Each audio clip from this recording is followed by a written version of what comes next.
इसी तरह जो व्यक्ति राम में, कृष्ण में और नारायण में अंतर समझे, उन्हें कैसे समझाएं कि ये तीनों अलग नहीं एक है। राधा, सीता जी, लक्ष्मी जी, एक हैं, ये कैसे समझाएं? ये वैसे ही नहीं समझाया जा सकता जैसे बेटा बाप से कहे कि तुमने हमारे लिए क्या किया, तो बाप जी, नहीं समझा सकता। जी। ऐसे ये चीजें नहीं समझाई जा सकती। और गुरु जी एक और प्रश्न है, हम दीक्षित होके ये प्याज लहसुन वगैरह यूज कर सकते हैं?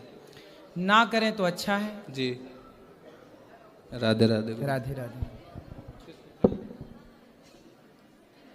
राधे राधे गुरुजी। जी गुरुजी, मैं द्वारका के पास गुजरात से आई हूँ। मैंने आपको टीवी पे देखा था, आज मैं पहली बार देख रही हूँ, मुझे बहुत खुशी हो रही है। मेरा प्रश्न ये है कि मैं सोमवार का व्रत करती हूँ, मैं कितने बजे बाद उपवास छोड़ सकती हूँ? मतलब कि सब बोलते हैं कि 7 बजे के बाद छोड़ देना चाहिए उपवास। क्या?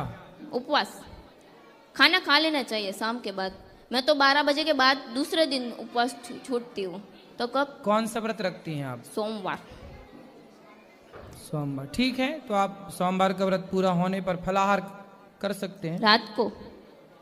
और रात को तो कभी नहीं खाना चाहिए, सूर्य अस्त होने के पहले ही कर लो। पहले? ओके। सूर्य अस्त होने के बाद खाने से बचो, स्वास्थ्य के लिए बोल रहा हूँ।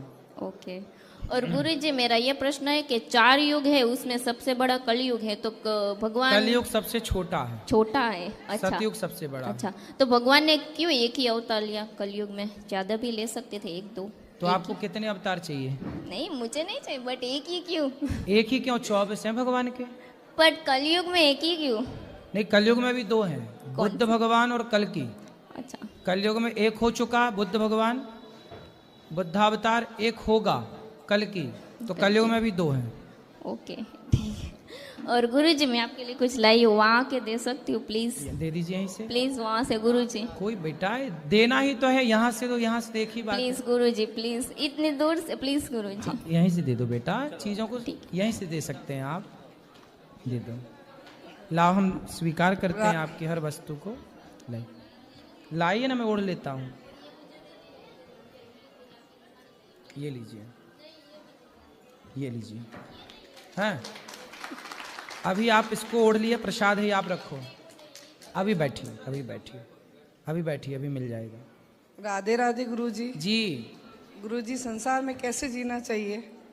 आप जी तो रहे हैं। जी तो रहे हैं, पर बड़ी मुश्किलें हो रही है जीने में, तो कैसे जीना चाहिए? तो आपको कैसे जीना है? मेरे को बिल्कुल सुकून से जीना है। तो जियो, कैसे जिए? भगवान कई के बार लिए ऐसी जियो। परेशानी आ जाती है कि नहीं जी पाते। भगवान से कहा करो रोज, जीना सिर्फ तेरे लिए। जीना से। तो भगवान के लिए जियो बिंदास। जी। अभी किसके लिए जी रहे हैं? अभी भगवान के लिए ही जी रहे हैं। नहीं, अभी तो पर नहीं जी रहे। कई बार थोड़ा सा लगता है कि बहुत मुश्किलें आती है तो डिस्टर्ब हो जाता क्या है। मुश्किल है बताओ? बहुत प्रॉब्लम है संसार में, कहीं न कहीं कुछ ना कुछ प्रॉब्लमें आती है। आपको क्या चाहिए कि जीवन में कोई प्रॉब्लम ना आए? नहीं, प्रॉब्लम आए पर इतनी हो कि सहन कर पाए। क्या प्रॉब्लम आई और आपने क्या नहीं सहन कर पाई, ये बताओ। कई बार बातें ऐसी हो जाती है ना कि किससे? घर गृहस्थी में, पति परिवार से? में, घर गृहस्थी में, पति से परिवार कि में। सास से? नहीं नहीं, सास से, पति से नहीं, घर गृहस्थी में हो जाती है। पढ़ो, मतलब परिवार में। परिवार में। तो परिवारों का ठेका आप क्यों ले रखे हैं? अच्छा। होती हैं बातें। पति तो अच्छे हैं आपके, हाँ सास अच्छी है, हाँ बच्चे अच्छे हैं, हाँ। फिर खुश रहो ना। फिर परिवार को काहे टेंशन में लेना? परिवार के लोगों को परिवार तक सीमित रहने दो। घर का आनंद, घर के अपने आनंद में आनंदित रहो। आप कहते हैं कि प्रॉब्लम ही ना आए, ऐसा नहीं हो सकता ना। क्या क्या दिन ही दिन रहा है? क्या रात ही रात रही आए? क्या ऐसा संभव है? नहीं।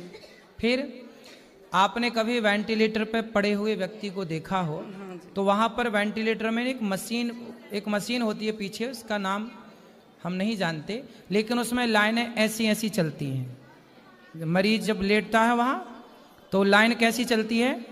ऐसी आड़ी टेढ़ी। और यदि लाइन सीधी हो गई तो मतलब मरीज की डेथ हो जाती है। सीधा मतलब मृत्यु, टेढ़ापन मतलब जिंदा, जीवन में जहाँ उतार चढ़ाव है वहीं जीवन है, जहाँ सीधा हो गया वो तो मुर्दा है। इसलिए कठिनाइयों का नाम, परेशानियों का नाम ही जीवन है। हर परिस्थिति में खुश रहिए, परेशानियों में भी प्रसन्न रहिए और परेशान ना होइए परिवार से। परिवार तो परिवार है, पति अच्छा है बस, सास अच्छी है बस, जमाने के चक्कर में ना पड़ो। Thank you. ठीक है, जमाने की बातें यहाँ से सुनो, यहाँ से निकाल दो। दुनिया के लोग खाए बिना रह सकते हैं, बोले बिना नहीं रह सकते। उनका काम बोलना, बोलने दो, आप हैप्पी रहो। गुरुजी राधे राधे। जी, गुरुजी जैसे लोग पेड़ पौधे काटते हैं उनको कैसे समझाएं? हमारी तो कोई सुनता नहीं। तो आपके यहाँ कौन काट रहा है? हमारे सब बहुत काटते हैं पंजाब में पेड़। कौन काटता है? लोग। क्यों? कि हमने जो फैक्ट्री वगैरह बनानी है उसको असली पेड़ काट कर नकली लगा देते हैं प्लास्टिक के। सही है, सरकारें भी सड़क बनाती हैं तो हजारों पेड़ कटते हैं। पेड़ काट दिए हैं तो पेड़ लगाने चाहिए, पर लगाता नहीं कोई। ये सरकार की गाइडलाइन होनी चाहिए। जैसे सड़क बनती हैं तो सड़कों के बनने में हजारों पेड़ कटते हैं, तो जितने पेड़ कटे हैं उससे अधिक मात्रा में पेड़ सड़कों के किनारे किनारे किनारे किनारे लगाना चाहिए। पेड़ काटना ही नहीं चाहिए। सबसे देखो, कोशिश करो कि पेड़ ना काटना पड़े, ठीक। पेड़ बचाओ। जैसे गुरुजी हमारे पास 100 रुपया, उस पे लंगर की सेवा हो सकती है? 100 रुपया जैसे हमारे हाँ पास। हाँ, 100 रुपए में तो हो सकती है। 100 रुपए का नमक डल जाए, 100 रुपए की हल्दी डल जाए तो पूरे दाल सब्जी में स्वाद ही स्वाद आ जाए। बहुत है 100 रुपए।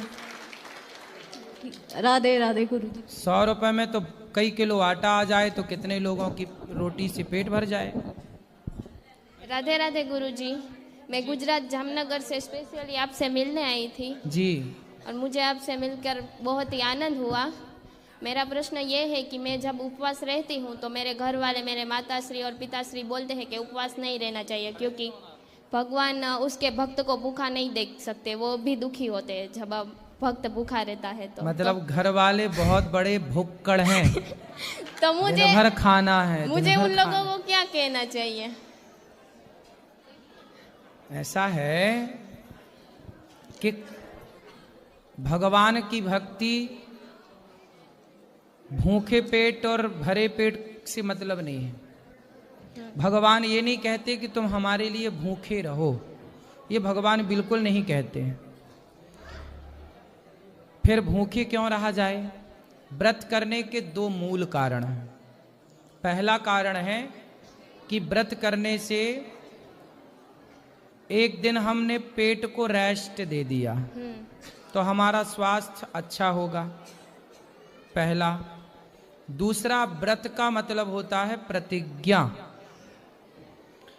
आज से हमने व्रत लिया कि हम झूठ नहीं बोलेंगे, छल नहीं करेंगे, निंदा नहीं करेंगे, चुगली नहीं करेंगे, गलत काम नहीं करेंगे।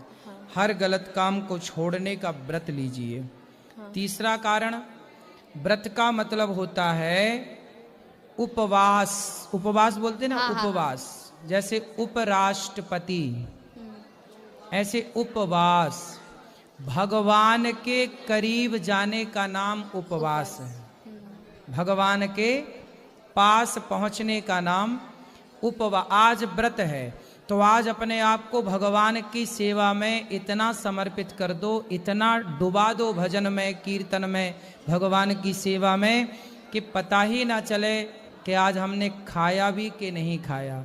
जैसे बेटी के विवाह में बाप और माँ, उन्हें पता ही नहीं लगता कि आज हमने खाया भी है कि नहीं, खाने का भी टाइम नहीं मिलता।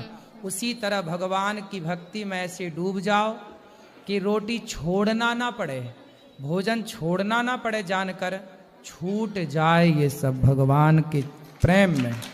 इसका नाम है उपवास। उस दिन ज्यादा याद करें भगवान को। छोड़ा नहीं आज हम रोटी। अब देखो है क्या, व्रत के दिन लोग कहते आज हमारा व्रत है, पर पूरा ध्यान रोटी में रखा रहता है। दिन भर सिंघाड़े के आटे का पकौड़ा खाते हैं, दिन भर फलाहारी नमकीन खा रहे हैं